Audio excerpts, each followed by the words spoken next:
యెహోవా దూత వచ్చి అబియాజ్రీయుడైన యావాషునకు కలిగిన ఓఫ్రాలోని మస్తికి వృక్షం కింద కూర్చుండెను. యావాషు కుమారుడైన గిద్యోను మిద్యానీలకు మరుగై ఉండినట్లు గానుగు చాటున గోధుమలను దుళ్ళగొట్టుచుండెను. ఈ మాటను మీరు జాగ్రత్తగా వినాలి. దేవుడు తనంతట తానే ఇక్కడికి రావడానికి ఇష్టపడ్డాడు. అయితే ఇక్కడ చాలాసార్లు బైబిల్లో దేవుడు వచ్చినప్పుడు దేవుని దూత అని ప్రస్తావించడం జరుగుద్ది. ఎందుకనంటే దేవుని దూత అనే మాట ఎందుకు ఉపయోగిస్తారంటే దేవుడి దగ్గర నుంచి ఎవరు వచ్చినా వాడిని దేవుడు దూతే అనుకుంటారు. బయటికి కనబడటానికి ఒకే విధంగా ఉంటారు. అదే మహిమ, అదే వెలుగు, అదే ప్రకాశం ఉంటుంది దేవుని దూత వచ్చినా దేవుడు వచ్చినా. అయితే వ్యత్యాసం ఎప్పుడు తెలుస్తుందో తెలుసా? దానియేలు కానీ యోహాను కానీ వాళ్ళు ఈ పొరపాటు చేశారు. దేవుని దూత వచ్చినప్పుడు కాళ్ళ మీద పడిపోవడానికి ప్రయత్నం చేస్తే వద్దొద్దు వద్దొద్దు, మేము మీకులాగా సేవకులమే, మీకులాగా దేవుని యొక్క దాసులమే, వద్దు, మా కాళ్ళ మీద పడొద్దు, నా కాళ్ళ మీద పడొద్దు అని అటు యోహానికి చెప్పడం జరిగింది, ఇటు దానియేలుకు కూడా చెప్పడం జరిగింది. అయితే వాళ్ళు పొరబడ్డారు దేవుడే వచ్చాడు అనుకొని. కొన్ని సందర్భాల్లో దేవుడే వచ్చాడు. వచ్చినప్పుడు ఆయన కొన్ని సందర్భాల్లో చెప్పాడు, యెహోషువ నీ కాళ్ళకున్న చెప్పులు తీసేయి, మోషే నీ కాళ్ళకున్న చెప్పులు తీసేయి. దానియేలు కాళ్ళ మీద పడ్డాడు, యోహాను చచ్చిన వాళ్ళు వాడే పడి ఉన్నాడు. ఆయన ఈ సమయంలో ఎవరు వచ్చారు? దేవుడే వచ్చాడు. ఏ దేవుడు వచ్చాడు? యెహోవా దూత వచ్చాడు. కాబట్టి అది యెహోవా కాదు. 100% ఆ పరిస్థితుల్లో వచ్చేది ఎవరో తెలుసా? యేసయ్య. యేసయ్య వచ్చాడు. ఇక్కడ కూడా యేసయ్య వచ్చాడు. యేసయ్య పూనుకొని వచ్చాడు. వచ్చి అక్కడ కూర్చున్నాడు, ఎదురు చూస్తున్నాడు. తన కోసం ఒక వ్యక్తి వస్తాడని. గిద్యోను వచ్చాడు. గిద్యోనుతో మాట్లాడదామని ఆయన ఇష్టపడుతున్నాడు. గిద్యోను ఎలాంటోడో మనం కొన్ని విషయాలు చూద్దాం. యావాషు కుమారుడైన గిద్యోను మిద్యానీలకు మరుగై ఉండినట్లు గానుగు చాటున గోధుమలను దుళ్ళగొట్టుచుండెను. గోధుమలు దుళ్ళగొట్టడం అంటే ఏంటో మీకు తెలియాలి. ఇప్పుడు ఈ విధంగా గోధుమలు లేకపోతే ధాన్యము మనం కోసేసి వాటిని నేలకేసి కొడతాం, లేకపోతే ఒక బండకేసి కొడతాం. కొడితే కనుక అప్పుడు ఆ ఒడ్లు మాత్రమే వేరవుతాయి.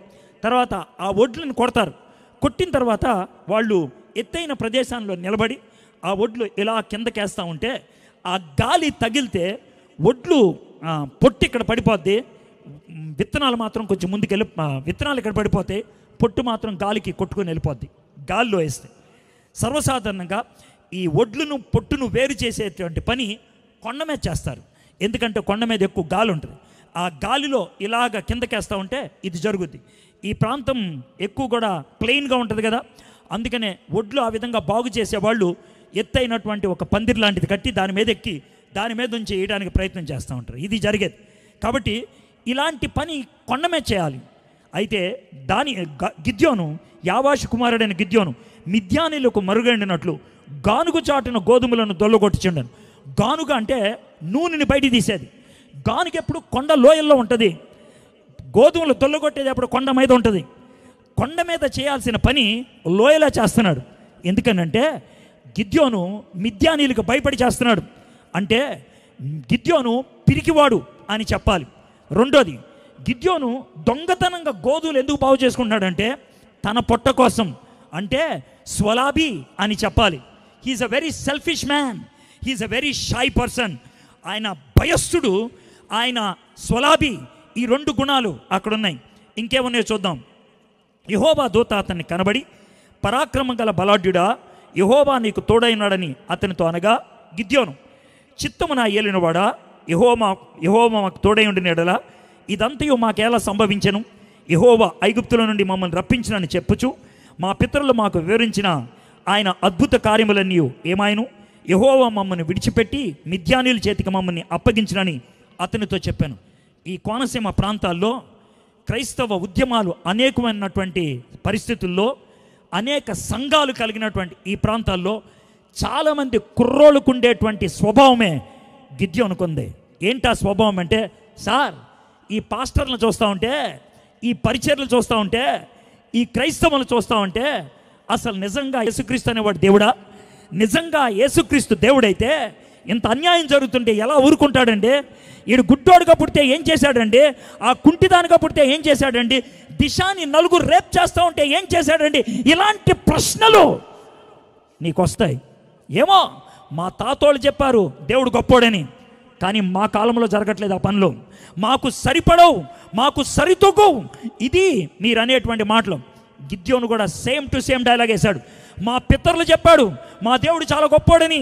ఎర్ర సముద్రాన్ని పాయలు చేశాడు, యోర్దాను నదికి ఆనకట్ట కట్టాడు, మధ్యాకాశంలోంచి మన్నాను కురిపించాడు, అర్ధరాత్రి అగ్నిస్తంభాన్ని పెట్టాడు, పగలు ఎండ దెబ్బకు తగలకుండా మేఘాన్ని పెట్టాడు, మా చెప్పులు అరిగిపోకుండా చేశాడు, మా బట్టలు పాడైపోకుండా చేశాడు. ఇవన్నీ తెగ చెప్పారు సార్. అది పూర్వీకులకే వర్తిస్తాయి. ఆ దేవుడు అయితే అబద్ధం, లేదా ఇప్పుడు మర్చిపోయాడు. Is not there. ఈ మాటల్లోనే మీరు కూడా అంటున్నారేమో. గిద్యోను స్కెప్టిక్, అనుమానించేవాడు. 3 గుణాలు గిద్యోను గురించి చెప్పాలనుకున్నాను. మొదటిది పిరికోడు, షాయ్. రెండోది ఆయన స్వలాభి, సెల్ఫిష్. మూడోది ఆయన స్కెప్టిక్, అనుమానం కలిగినవాడు. కానీ మీకు విషయం తెలుసా, అలాంటి గిద్యోన్నే దేవుడు పిలుచుకోవాలని ఇష్టపడుతున్నాడు. ఎవరు చెప్పారు భారతదేశంలో ఉజ్జీవం రావడానికి వీల్లేదని? ఎవరు చెప్పారు నీ జీవితాన్ని, నా జీవితాన్ని దేవుడు వాడుకోలేడని? God can use anybody who is sitting here. ఇక్కడ కూర్చున్న ప్రతి వ్యక్తిని దేవుడు వాడుకోగలడు. మన దేవుని సృష్టిలో ఏ వ్యక్తి పనికి మాలిన వాడు కాదు, పాడు చేయలేరు. నీ అధికారులు పాడు చేయలేరు. నీ జీవితాన్ని నువ్వే పాడు చేసుకోవాలి. అయితే నువ్వు పాడు చేసుకోవాలి, లేదా దేవుని కోసం నిలబడి నువ్వే ఒక నాయకుడిగా, నాయకురాలుగా అవ్వాలి. ఇప్పుడు నా రెండో క్వశ్చన్కి వెళ్తున్నాను. ఏంటి ఆ క్వశ్చన్ ఏంటంటే, దేవుడు గిద్యోన్ని ఎందుకు ఏర్పరచుకున్నాడు? దేవుడు గిద్యోన్లో ఏం చూశాడు? ఏ గుణగణాలను బట్టి దేవుడు గిద్యోన్ని వాడుకోవడానికి ఇష్టపడుతున్నాడు? నేను ఇక నుంచి 6-7 అధ్యాయాలు అక్కడక్కడ కొన్ని వచనాలు చూసి 5 గుణాలు మీ ముందు పెడతాను. 5 క్యారెక్టర్స్ ఐ ఫౌండ్ ఇన్ గిద్యోన్. గిద్యోన్లో చూసినటువంటి 5 గుణాలు. ఈ 5 గుణాలను బట్టి దేవుడు గిద్యోన్ని వాడుకోవడానికి ఇష్టపడ్డాడు. 14వ వచనం నుంచి నేను చదువుతాను, వినండి. అంతటా యెహోవా అతని తట్టు తిరిగి, బలము తెచ్చుకొని వెళ్ళి మిద్యానీల చేతిలో నుండి ఇశ్రాయేలీయులను రక్షింపుము, నిన్ను పంపినవాడు నేనే అని చెప్పగా, అతడు చిత్తమున ఏలినవాడా, దేవుని సహాయం చేత నేను ఇశ్రాయేలుని రక్షింపగలను. నా కుటుంబము మనష్య గోత్రములో ఎన్నిక లేనిదే, నా పితరుల కుటుంబంలో నేను కనిష్ఠుడినైనా ఉన్నానని ఆయనతో చెప్పాను. అందుకు యెహోవా ఆయన, ఇక్కడ గిద్యోను చెప్తున్నటువంటి మాట ఏంటి తెలుసా? నేను చాలా చిన్నోడిని, మా కుటుంబం చాలా చిన్నది, నేను ఎలా పనికొస్తాను, నన్ను ఎలా అడుగుతున్నావు? దీంతో మనకు అర్థమవుతుంది దేవుడు ఒక సామాన్యుడి దగ్గరికి వచ్చాడు. God came to a common person. మనోడు పెద్ద పేరు ప్రఖ్యాతులు గడించిన వాడు కాదు, యూట్యూబ్లో అనేక లైకులు ఉన్నవాడు కాదు, ఫేస్బుక్లో ఆయన టాక్ ఇస్తే అనేక మంది చూసేవాళ్ళు కాదు. ఆధునిక పరిభాషలో చెప్పాలి అంటే, ప్రసంగానికి వెళ్తే ఆయన ప్రసంగాన్ని వినటానికి 1000 కొద్ది మనుషులు రారు. ఆయన ప్రసంగానికి వెళ్తే 4 బౌన్సర్లు ఉండరు.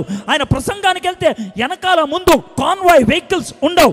ఆయన ప్రసంగానికి వెళ్తే కోర్టు ఉండదు. ఆయన వాక్యం చెప్తే వాగ్దాటి ఉండదు. ఆయన ప్రసంగం చెప్తే ప్రపంచంలో ఎవడు వినడానికి ఇష్టపడకపోవచ్చు, but still God can use that person. దేవుడు ఆ వ్యక్తిని కూడా వాడుకోగలడు. ఇక్కడ గిద్యోను అంటున్నాడు, నాకు ఏముందని నువ్వు పిలుస్తున్నావు, నాలో ఏం చూసి నువ్వు పిలుస్తున్నావు, నేను దేన్ని బట్టి చేయాలి ప్రభు? What should I do? నాకేమీ లేదే, నా కుటుంబం చిన్నదే, నా పరిస్థితులు చిన్నవే, నా స్థితిగతులు ఎందుకు పనికిరానివే. ఇది ఆయన అంటున్నటువంటి మాట.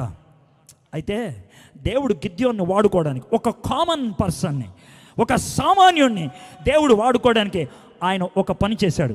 మీరు బైబిల్ మొత్తంలో ఏ వచనాలు చూసినా చూడకపోయినా ఈ వచనం మాత్రం మీ కంటితో మీరు చూడాలని నేను ఆశపడుతున్నాను. న్యాయాధిపతుల గ్రంథం 6వ అధ్యాయం 34వ వచనం. ఒక్క సెంటెన్స్, వచనం అంతా చూడకపోయినా ఫస్ట్ హాఫ్ అయినా జాగ్రత్తగా వినండి. న్యాయాధిపతుల గ్రంథం 6వ అధ్యాయం 34వ వచనం. యెహోవా ఆత్మ గిద్యోనును ఆవేశించెను.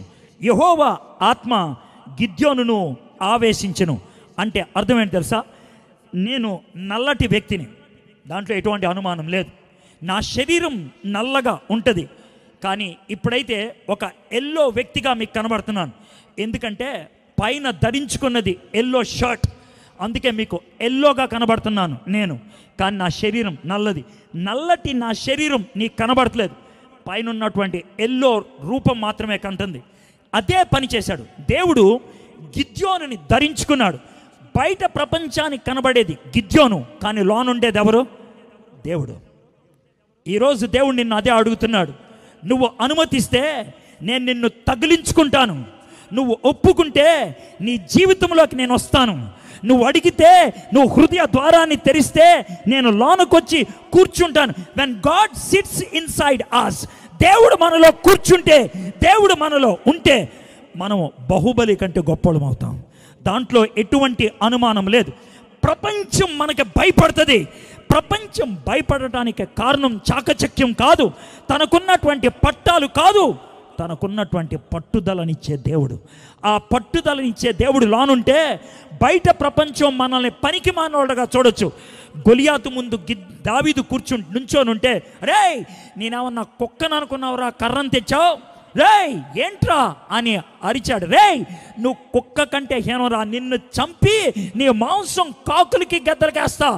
ఆ మాట దావీదు ఎలా అనగలిగాడంటే తన్ని ధరించుకున్నటువంటి యేసుక్రీస్తుని బట్టి, తను ధరించుకున్నటువంటి దేవుడిని బట్టి. If God is inside you, దేవుడు నీలో ఉంటే నువ్వు వ్యవహారమే వేరు, నీ పద్ధతే వేరు. ప్యారిస్ పట్టణంలో ఒకసారి ఈ సంఘటన జరిగింది.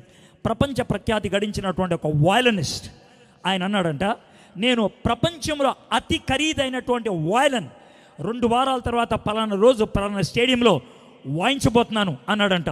ఆ రోజు స్టేడియం కిక్కిరిసిపోయి ఉన్నది. ఎందుకంటే ఈయన ప్రపంచ ప్రఖ్యాతిగాంచినటువంటి వయలినిస్ట్, ఆయన అతి ఖరీదైనటువంటి, ప్రపంచంలో అతి ఖరీదైనటువంటి వయలిన్ మోగించబోతున్నాడు అని చాలామంది వచ్చి కూర్చున్నారు. ఆయన 6ంటికి వచ్చాడు, అందరినీ ఆయన గ్రీట్ చేశాడు.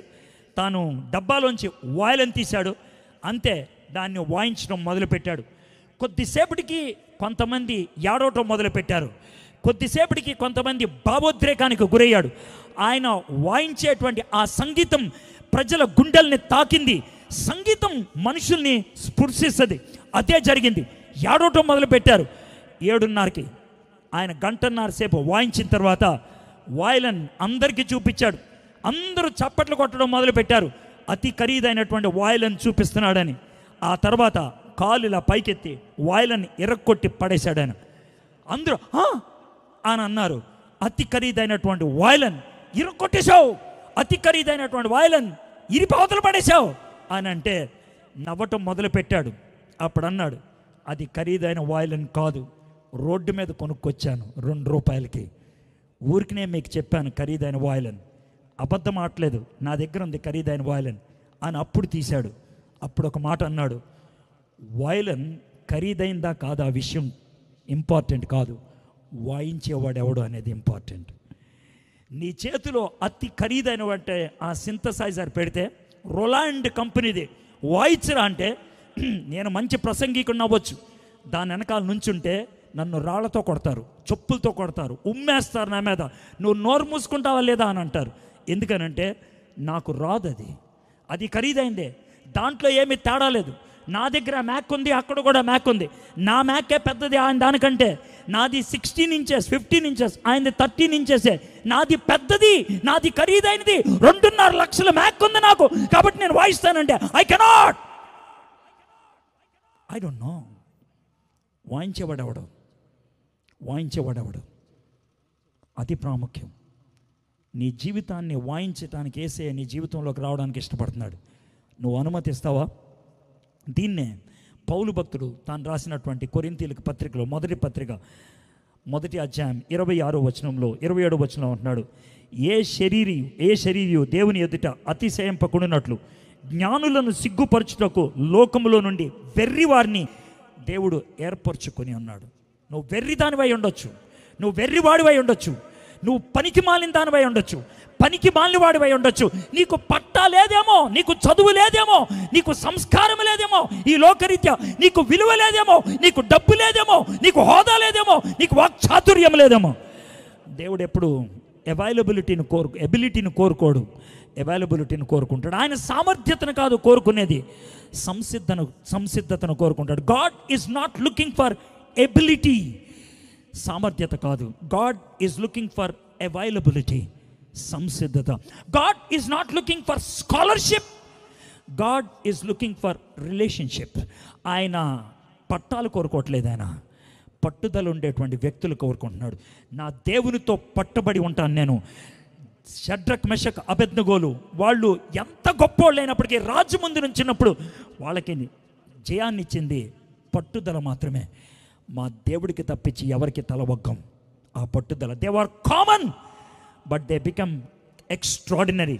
ఆర్డినరీ పీపుల్ ఎక్స్ట్రాడినరీ అయ్యారు. ఎందుకో తెలుసా? దేవుడు ఏర్పరచుకున్నాడు.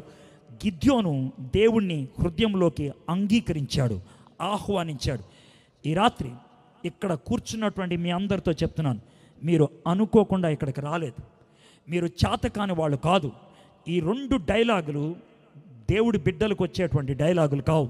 ఒకటి, నేను వేస్ట్. ఈ మాట నీ చెవులో అనేది సాతాను. ఈ మాట నీ చెవులో అనేది సాతాను. నా జీవితం పాడైపోయింది, ఇంకా ఎందుకు పనికిరాను. ఈ మాట నీ దుష్ట తలంపు.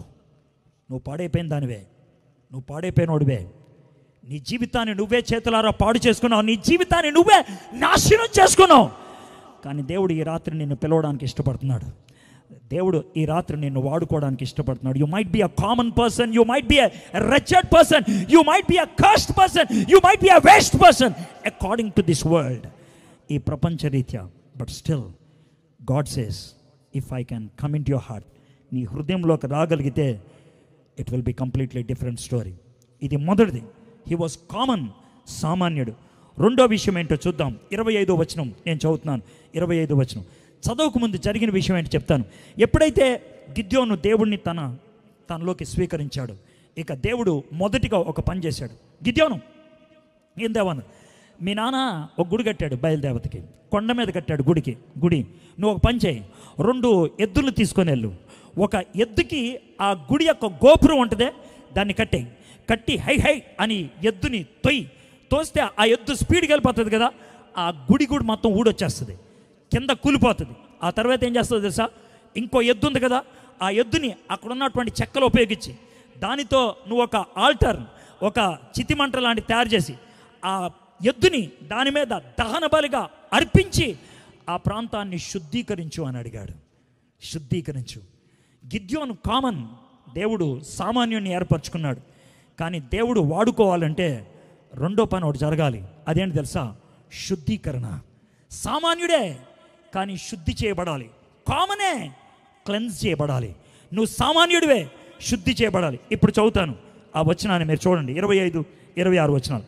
మరియు ఆ రాత్రి అందే, ఇమీడియట్లీ సేమ్ నైట్, ఏ రోజైతే దేవుడు తనకు కనబడ్డాడో ఆ రాత్రి అందే నీ తండ్రి కోడెను, అనగా 7 ఏండ్ల 2వ ఎద్దును తీసుకొని వచ్చి నీ తండ్రి కట్టిన బయలు యొక్క బలిపీఠమును పడగొట్టి దానికి పైగానున్న దేవతా స్తంభమును నరికివేసి తగిన ఏర్పాటుతో ఆ బండ కొనను నీ దేవుడైన యెహోవాకు బలిపీఠము కట్టి ఆ 2వ కోడెను తీసుకొని వచ్చి నీవు నరికిన ప్రతిమ యొక్క కర్రతో దహన బలి నర్పించమని అతనితో చెప్పాను. అక్కడే యు క్లెన్స్ ఇట్.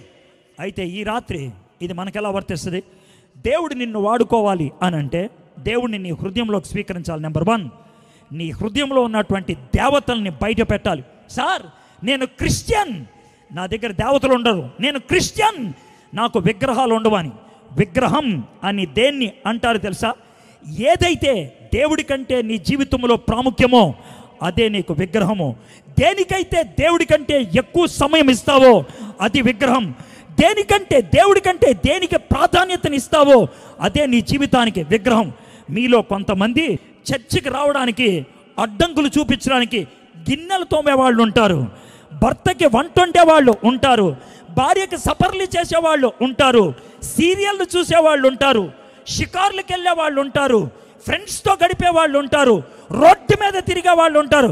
అది నీ విగ్రహం కాదా? It's your Idol. It's your Idol. అది నీ ఐడల్.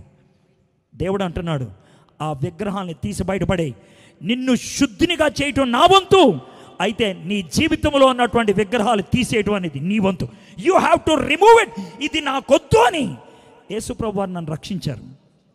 కానీ నేను డ్రగ్స్ మానటం అనేది నేను తీసుకున్నటువంటి నిర్ణయం. డాక్టర్ దగ్గరికి వెళ్తే డ్రగ్ ఒకేసారి మానితే చచ్చిపోతారు నువ్వు, నేను ఇస్తానన్నాడు. నేను నా మిత్రుడు కలిసి ప్రార్థన చేసి, ప్రభా నేను చావనన్నా చస్తాను కానీ ఆ డ్రగ్ జోలికి నేను మళ్ళీ వెళ్ళను ప్రభా. That's what my decision is. ఇది నా నిర్ణయం. It's my decision. ఈ రాత్రి నీ జీవితంలో దేవుడు ఏమైనా భయంకరమైనటువంటి విగ్రహాలు చూపిస్తున్నాడా? మీలో కొంతమందికి కొన్ని అలవాట్లు మీ విగ్రహం, కొంతమందికి మీకున్నటువంటి సంబంధాలు మీ విగ్రహం, మీ జీవితంలో లేనివి ఉండకూడనివి వచ్చి కూర్చున్నాయి. అది అక్రమ సంబంధం కావచ్చు, వ్యభిచార జీవితం కావచ్చు, తాగుడు కావచ్చు, సినిమాలు కావచ్చు, జూతం కావచ్చు, ఇష్టం వచ్చిన రోడ్డు మీద తిరగడం కావచ్చు. చర్చికి వచ్చి పవిత్రంగా కూర్చుంటే నీ బతుకు సరైపోతుందంటే కాదు. It's not. నీ జీవితాన్ని నువ్వు పవిత్రపరచుకోవడానికి ఇష్టపడాలి. You need to be willing to cleanse yourself. నీ జీవితాన్ని పవిత్రపరచుకోవడానికి ఇష్టపడాలి. అది నీకుందా? గిద్యోను శుద్ధి చేసుకో అని అడిగాడు. మొదటిది సామాన్యుడు, రెండోది శుద్ధి చేసుకోమని అడిగాడు.